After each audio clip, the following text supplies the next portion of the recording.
Happy first day of level 1. It feels very strange being here today.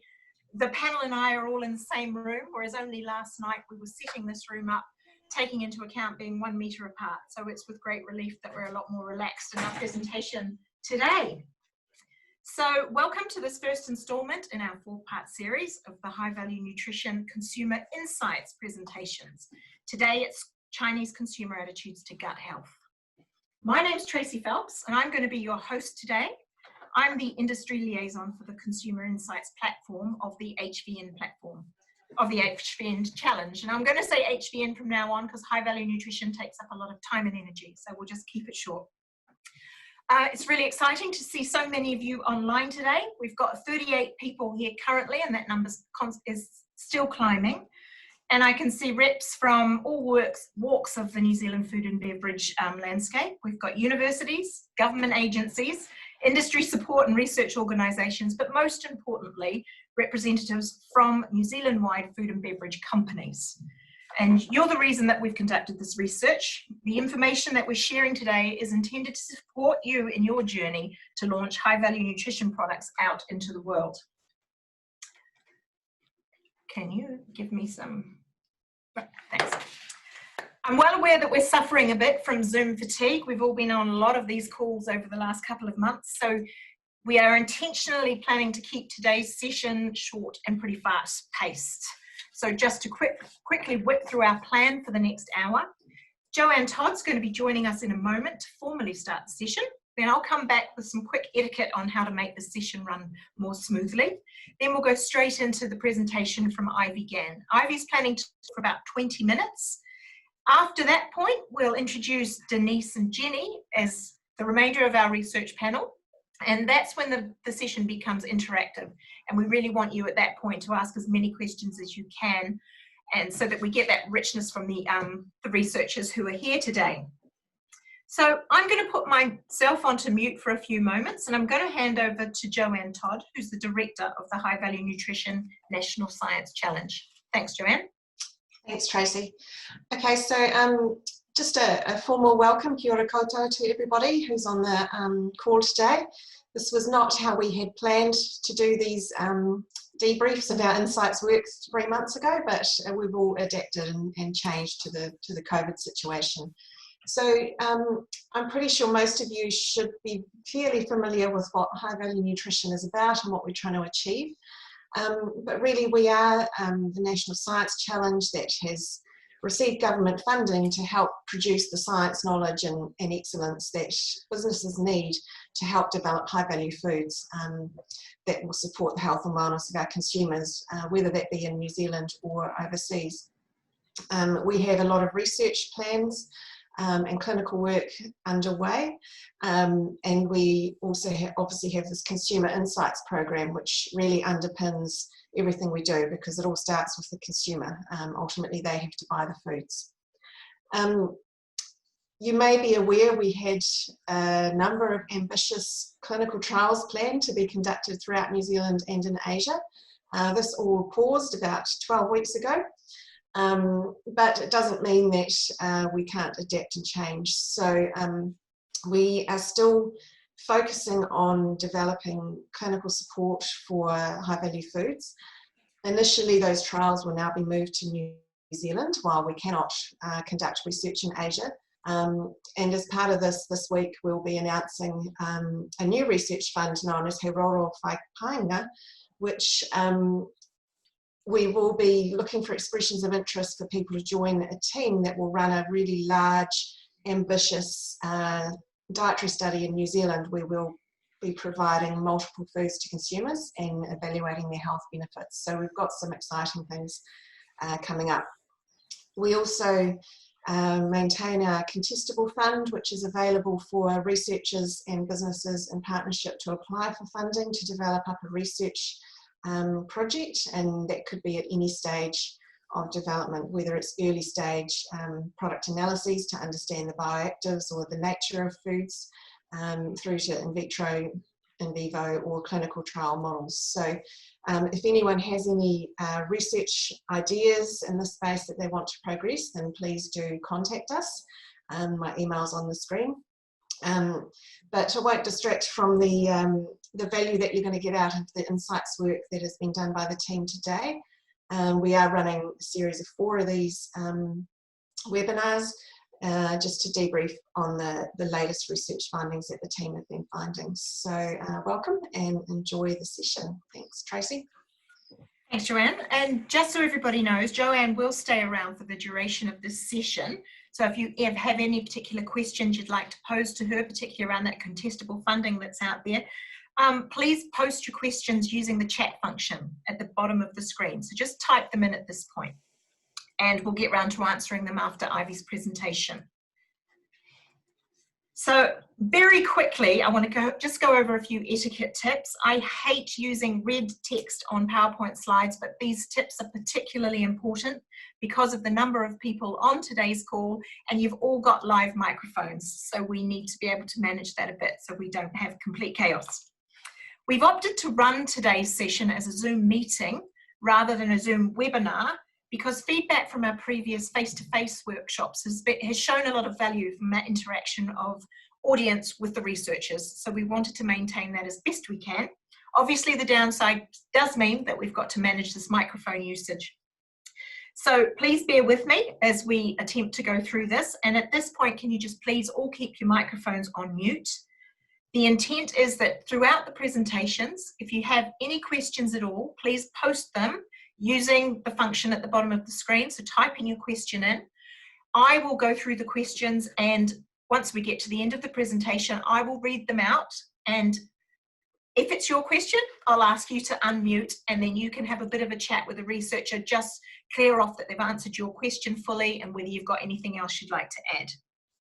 So I'll manage that as we get to that point. Finally, I just wanted to make the point that we are recording these sessions for later public access, so your image and your name will be visible on screen. If you're concerned about that, obviously you can leave the call, or you can just turn your camera off, remove your name, those sorts of things to remain anonymous. Well, I think that's about enough chat from me. I think everyone's pretty okay with running Zooms by this point. So we're all here to hear from Ivy about Chinese attitudes to gut health. So I'm going to hand over to her now, and I will see you all back at the Q&A session.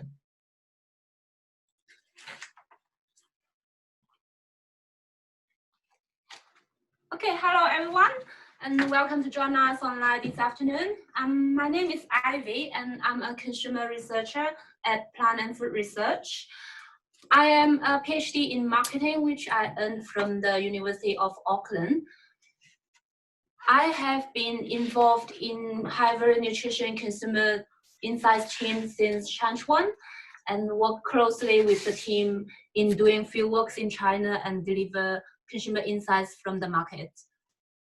And without any specific product concepts in Chanchuan, we talk a deep dive into Chinese consumers' lives through conversations in the forms of small focus groups and in-home interviews.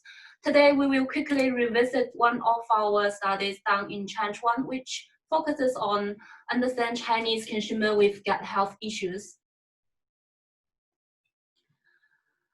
The study was conducted in Shanghai, one of China's biggest cities, in 2017. We did 4 qualitative focus groups with a participant in each group and split into 2 younger groups and 2 older groups. We also visited 12 households there and had in-depth interviews in their home. All these participants were gender spread, aged between 26 to 56 years old, interested in food and health, either self-identified as having gut health issues or caring for people who have gut health issues. These studies interviews were conducted in Mandarin by a Chinese-speaking researcher, in which case it's me. And Dr. Denise Conroy, the lead researcher of Consumer Insights, also presented herself there, accompanied by a simultaneous translator, so that she can fully immerse in the interviews and take any questions that I didn't pick up. So here's Denise. She's always very eye-catching as we're traveling through the residential areas in Shanghai, and she's accompanied by the same translator. And these are the photos that we took during our field trip. This is one of the typical layout of a Chinese household. And the most interesting thing of in-home visits was to observe the food stocks in these households. So this is a collection of supplements that one participant was taking. The Nulex on the left was cited by a few participants for relieving constipations. And this is one of my favorites, a wide range of foodstuff here, from tea, coffee, traditional Chinese medicine supplements, cereal, soybean, cooking sauce, honey, alcohol, sugar, instant noodle, protein powder, etc. And it's a very good mixture of everything, as you can see, and traditional Chinese and Western modern thing, healthy and not healthy. And this is a photo from a big fan of dairy and cereal and Japanese food. And this lady was kindly taking her yogurt out from the fridge so that we could take a photo of her food stock. And she has lots of snacks, and all these snacks self-claim to be healthy anyway. And all these participants were very kind and accommodating enough to let us rudely open their cupboards and fridges and take photos. Okay, let's come back to our study. These participants reported that they suffered from generally mild but chronic digestive problems, although they were basically not clinically diagnosed of any physical gut malfunction. Diarrhea and constipation were the most commonly reported symptoms, which are also the typical symptoms of irritable bowel syndrome, IBS, but the term IBS was not that familiar to Chinese consumers yet. All these gut problems causes long-term discomfort and inconvenience in their life, contributed to the so-called sub-health status, which means their body is functioning, but they don't feel 100% well, and also contributed to the dull skin and acne, which were also thought to be a result of the gut failure of detoxification, or in a more TCM point of view, it indicates the imbalance of internal heat of the body. Some also reported some mental consequences, like having negative emotions or losing temper easily on some occasions. There are multiple reasons identified by participants for developing these digestive problems. Some believe that they have weak or sensitive gut, which was not as well functioning as others. And this is especially among older participants who were gradually aging. And most of them also admitted that eating and living unhealthily contributed largely to their suboptimal gut health, including the unhealthy eating habits that you can imagine. Spicy and cold food here not just refer to the flavor or the temperature, but also can be interpreted in a TCM sense. For example, usually but not always the case, spicy food will accumulate internal heat in your body, and cold drinks and foods do the opposite. Either too much heat or coldness breaks the balance of your body and cause problems like diarrhea or constipation. There were also lots of problems with the fast-paced modern life, working overtime, not doing enough exercise, the responsibility and stress for the family, anxieties, and not sleeping well at night. They also blame the external or environmental problems like the pollution, bad air quality, and many foods being not safe and healthy for human body generally.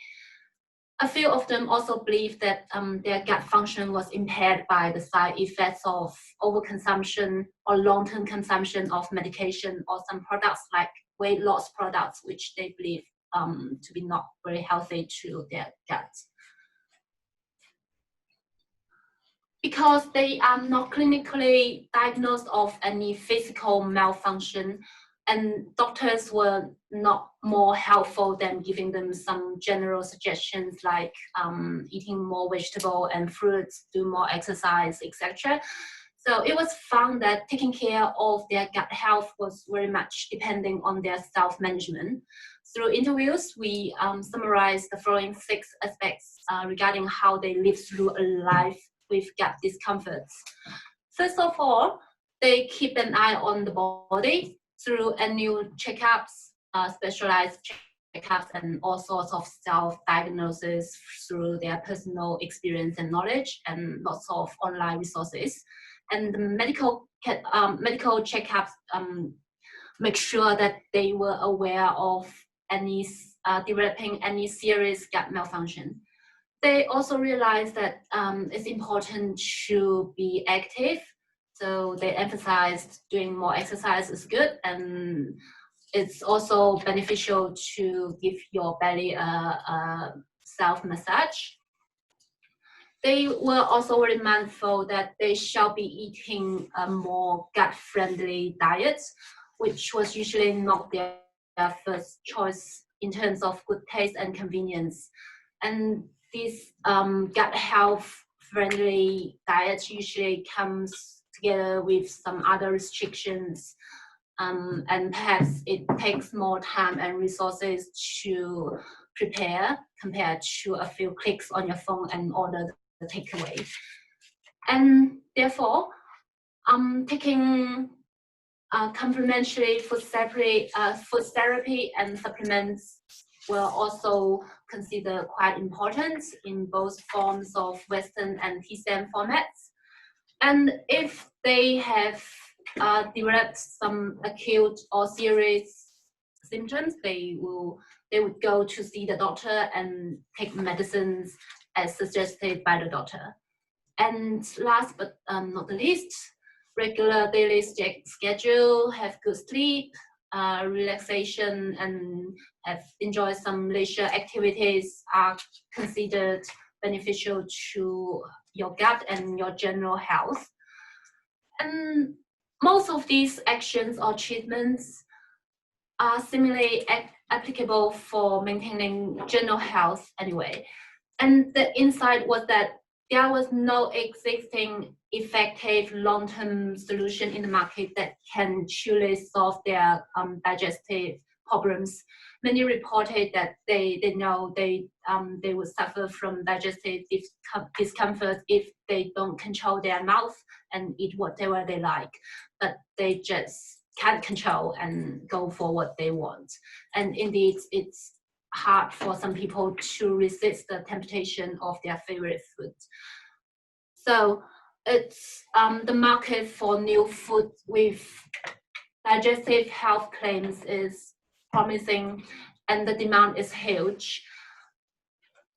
Participants have 2 types of expectations of these new foods. The first one was expected to help alleviate their symptoms, for example, stop diarrhea and relieve constipation and remove the acne on their faces.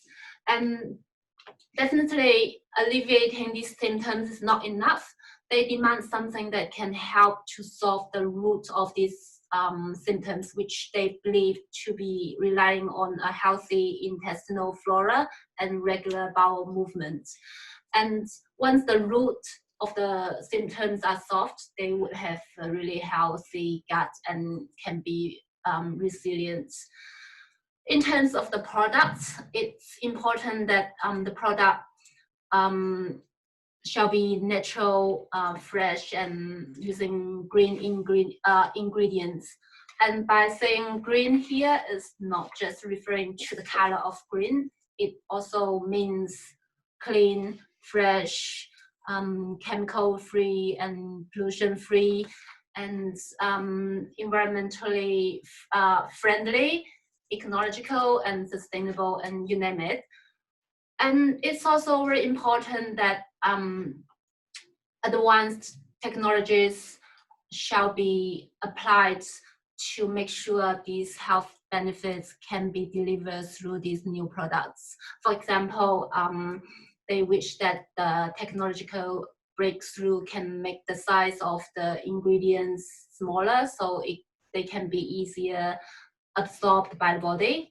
And it would be great if the product can form a film, a protective film in the gut, so that they won't suffer from the stimulating food. And they also hope that the technology for extraction will help to get as pure as possible the effective elements from the raw material. And also, it would be great if the active functional elements of the product can automatically pinpoint the exact areas of problem in the gut and repair that part. And yes, all these gives a sense of premium to the product. In terms of the format of these new products, there seems very little limitation of the new products that they would like to take or not. Actually, as you can see from the slide here, there's a wide range of suggestions from pills, tablets, powder, and the very unique Chinese TCM style medicated liquid to dairy and staple foods. All these suggestions from participants were mostly based on what they were currently eating and consuming and what they thought would be a good fit for them. And each of these formats has its own pros and cons, which could be found from our full reports if you want more details. And regardless of the format, the important takeaway here for the business is how the new product can fit in individuals' current diets and keep the consumption going on. And roughly, all these formats can be divided into two groups: the more supplement-like, such as pills and tablets, and the more normal food-like with the fortified benefits. And be mindful of the perceived differences of these two types of food formats. Supplements are perceived as more convenient and medication-like, so there would be some concerns of potential side effects and some safety concerns, because there's a saying in China, all drugs are toxic or all drugs have side effects. So that's where the long-term side effect concerns come from. And on the other side, fortified foods were the fortified version of normal food are perceived as more natural and less concerns with side effects, but definitely less convenient compared to supplements. Finding a good position in this continuum will be a question for new product development at the very beginning, so that the pros and cons of a specific food format can be taken into account in the early stage. So another important question was how to convince consumers of these new food products. A few credibility sources were cited by our participants in the study, including brand reputation, clinical studies, country of origin certification, collaboration with reputable research institutes, and the endorsement of experts. And more importantly, the actual effect and product performance, which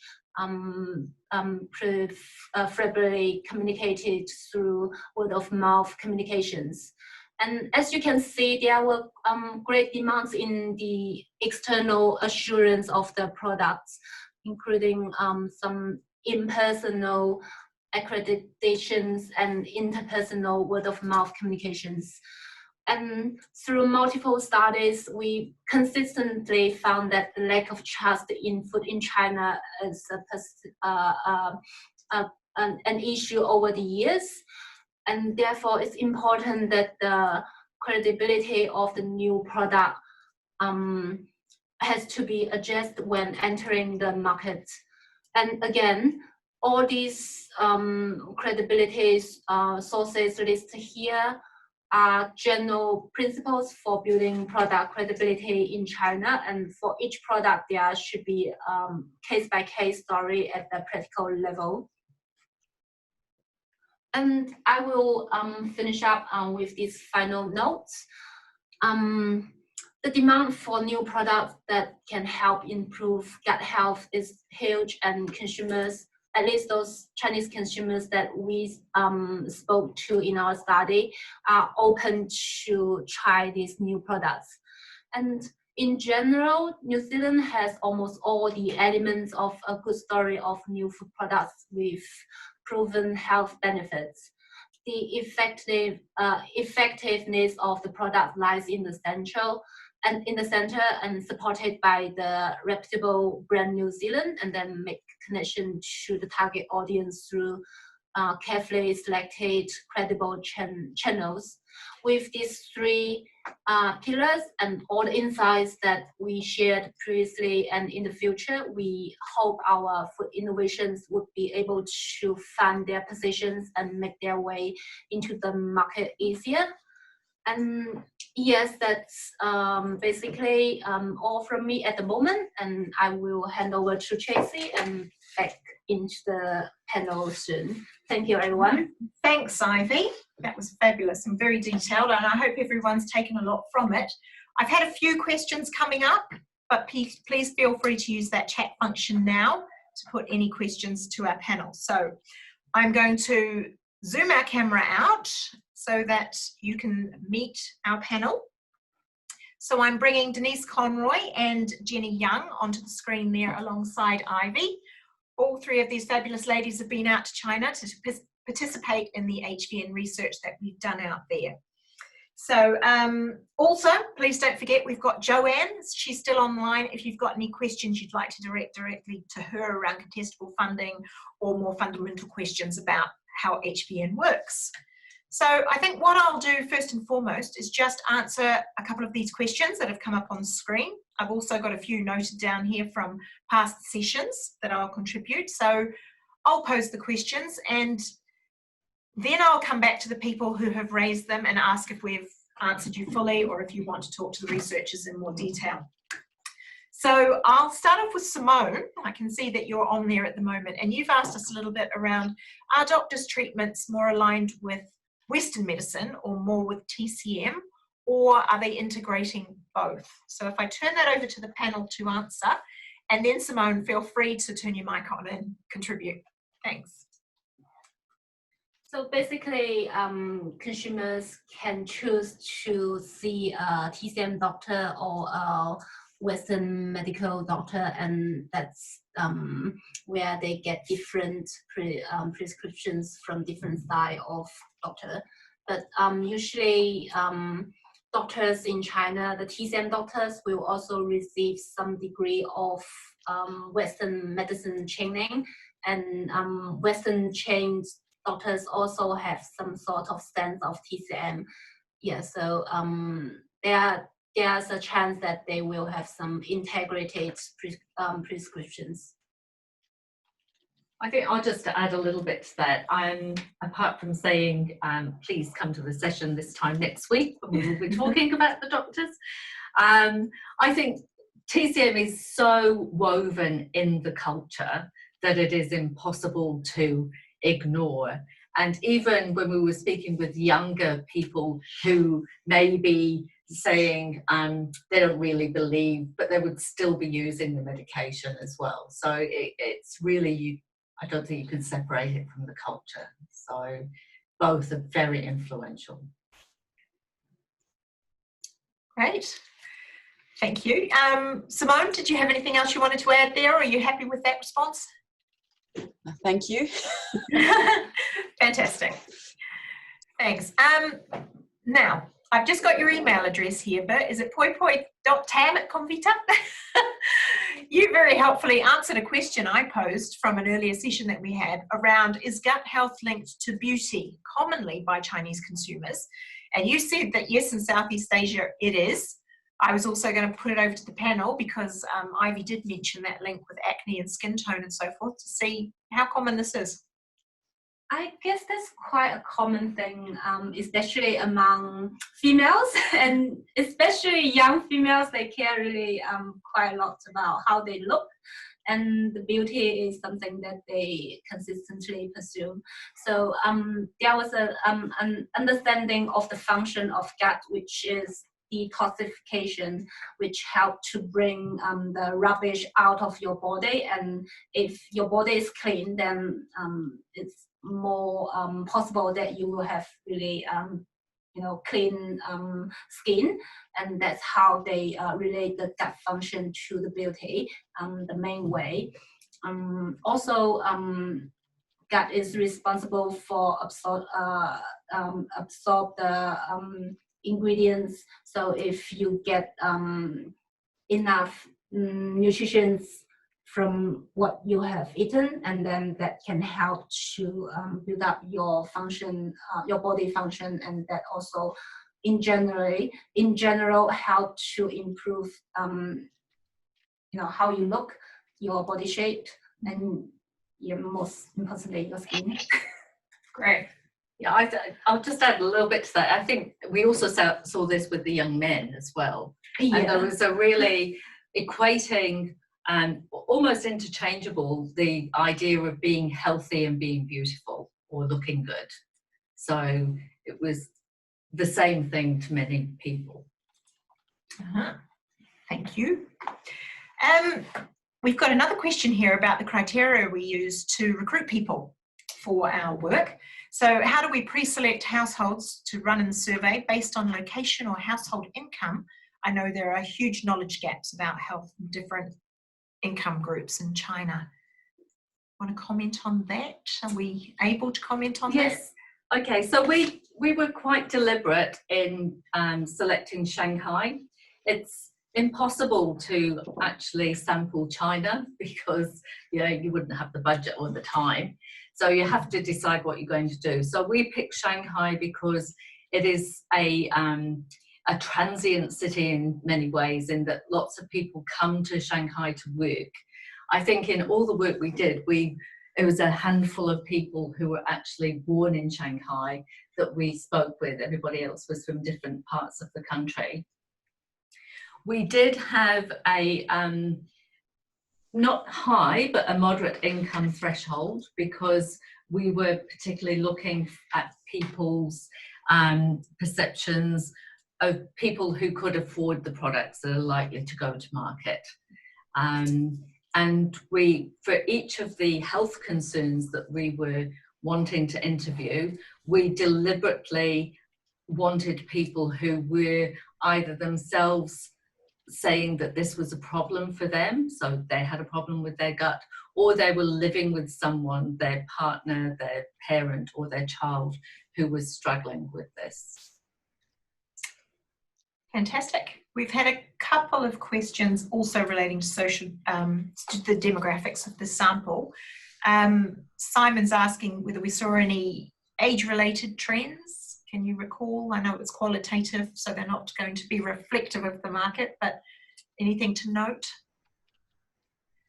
We did see differences between what we would call the older and younger groups. Not that the older groups were particularly old, to be perfectly honest. I think that in general, the older groups were more open to TCM than the younger. But the younger people were struggling with these problems earlier than they thought they perhaps ought to be. They felt huge responsibility to be healthy and working to take care of their families.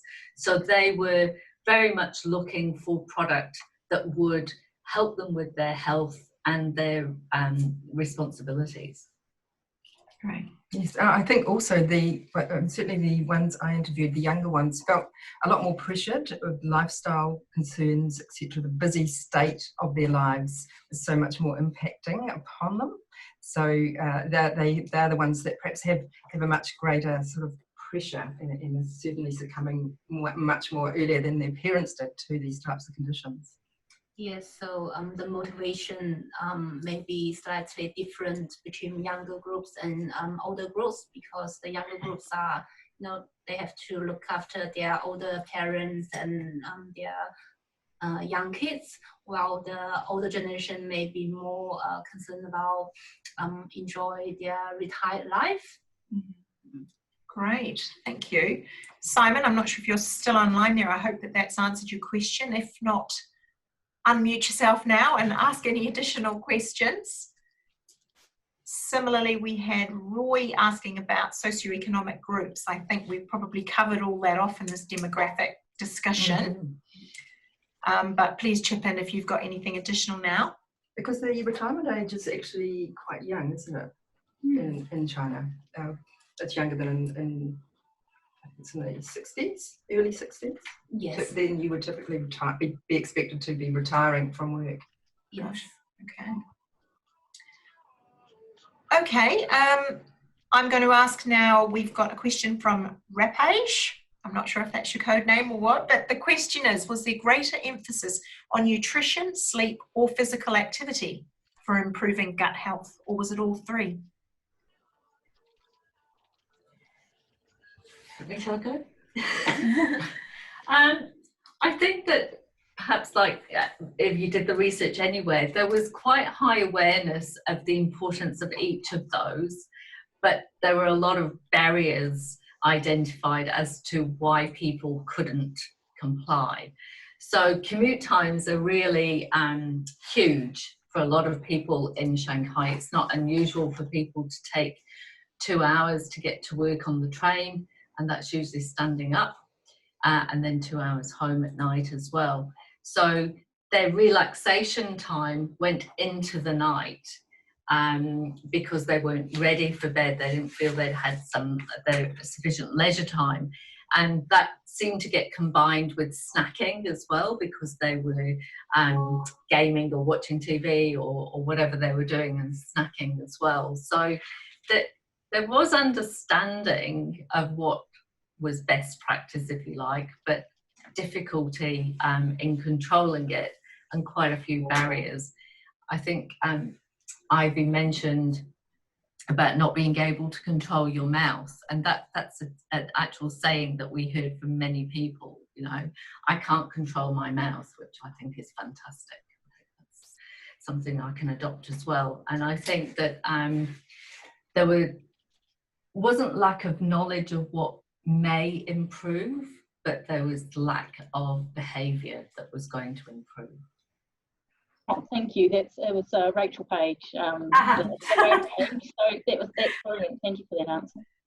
Yeah, it's always easier to say or to know than to behave. Yeah. Excellent. Well, Richard Geary, he's just posted a question here, which is a good one. Many lifestyle interventions for health are easy to talk about but hard to enact. Did you get a feeling for the trade-off that consumers would settle for, especially during an economic downturn or a pandemic? How important is good diet in this setting? I think that's a really great question. So last year, the end of last year, we did a big survey in China where we asked questions about products and health. And we're actually just going to field this week with the same survey to perhaps see how things have changed with COVID amongst us. So I might be in a better position in a wee while to answer that question. But I think one of the things that we did notice was a generational difference. So younger people are very wedded to technology. They just love technology in China. And so for a lot of younger people, they were very keen on taking medication. So if you have, perhaps in a metabolic sense, if you've got high blood pressure and the doctor says if you eat better, lose some weight, and relax a bit more, then the blood pressure will go down, or I can give you this tablet. They'll take the tablet. Whereas in the older generation, they were much keener on trying to alter their lifestyles and see if that worked first. And again, that's possibly because the pressures are different. You know, if you're retired, then maybe you've got more time. Whereas if you're working and looking after 2 generations, perhaps you've got less time. So I think that was one of the things that I recall, but I'm hoping that the survey will be giving us some interesting things as well. Great. Richard, are you happy with that? Do you have anything to add? I'll assume we're all good. I've got a couple of questions I've got down here from offline.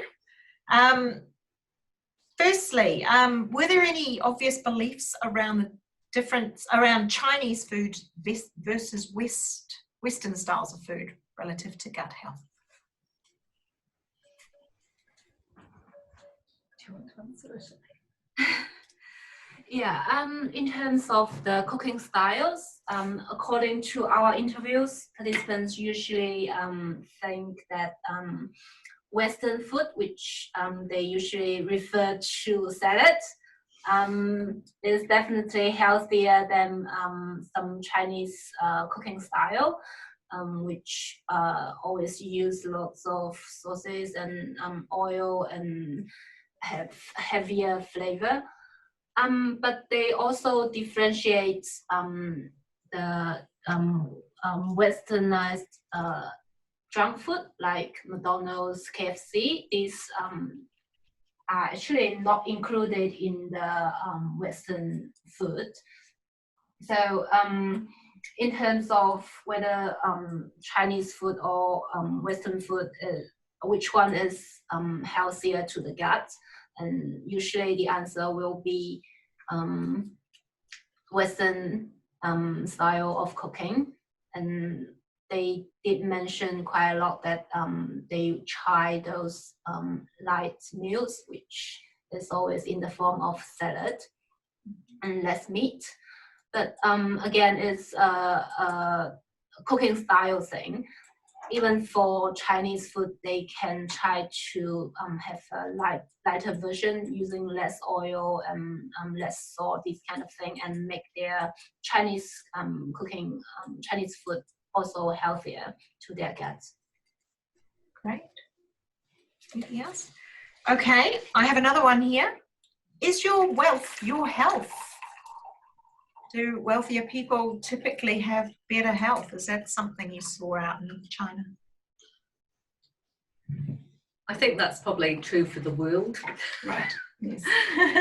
And certainly, you know, if you've got disposable income, then you use, we saw all kinds of things from people who had separate fridges for all their supplements, people who were so concerned about the quality of meat, for example, that they had got together as with friends and purchased their own farm. So, you know, it was crazy, yes. So it really is, of course, the case that if you've got more money, then you are able to focus. You have more access to these health resources, definitely. Including the hospitals. So hospitals are rated. So when we talk about the doctors next week, we interviewed doctors who were at the highest ranking hospitals. So again, you'd access those hospitals only if you had the money to be able to do so.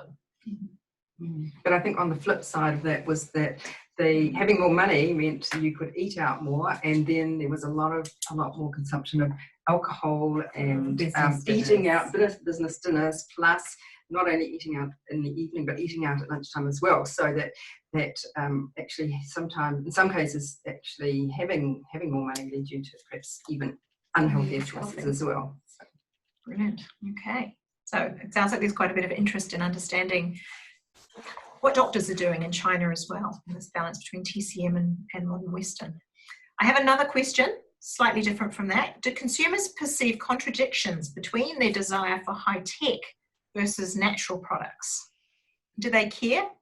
You did touch on this in one of your slides, so I'm hoping you get a bit. Yes, when I was talking about the participants' perception of what the new food products would like, they demand that the ingredients shall be fresh, clean and green. But meanwhile, at the same time, they also want advanced technologies to be applied to make sure that these benefits can better be delivered through these products. So basically, there's no big conflicts between these two, and actually they complement each other to make the product better.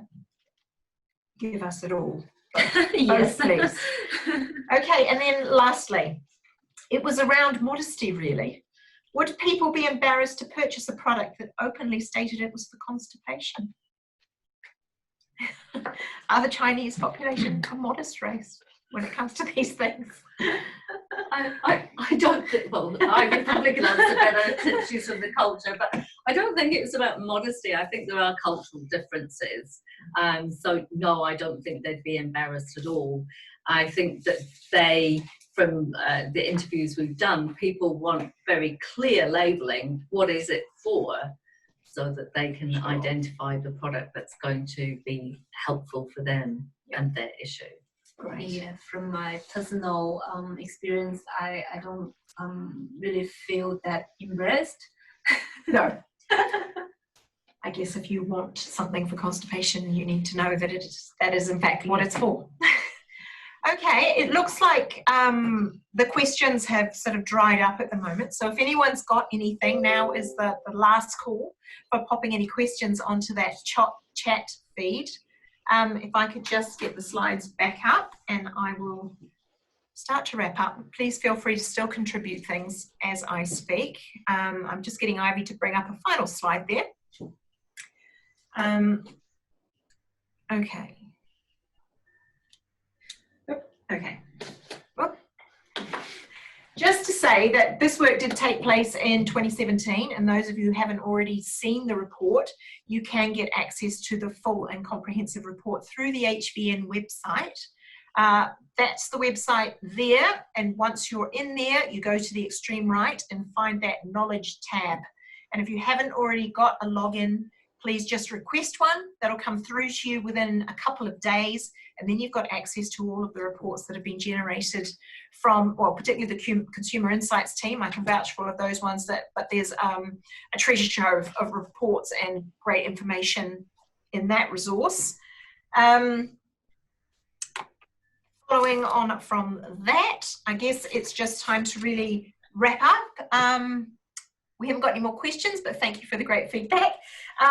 I will circulate a short survey just to see how this went as a meeting, because obviously, typically we would all get on a flight or drive across the country to come to something like this. So just to understand how this has worked as a format, it'll be a quick survey and I will send it out after all 4 episodes in this series so that you've got a more rounded view of how it all went for you. So I'd be really grateful if you could give us a bit of feedback there. I guess a lot of you that have signed up for today have also signed up for the next 3 series episodes. So our next one is this Thursday, the 11th of June at 2 o'clock, and that's going to be Jenny Young, who is talking about Chinese attitudes to metabolic health. So again, start thinking of good questions for that one. If you've got any questions at all in the interim about anything you heard today, then my email address is there so I can either answer you or direct your inquiries to the right people. So I guess if that's it now, it's really just over to me to say thank you very much for joining. It's been great to have you all here. And I hope to see you all again either Thursday or in one of the sessions next week. So thanks a lot. Have a good day. Thanks, Bye. guys. Thank you.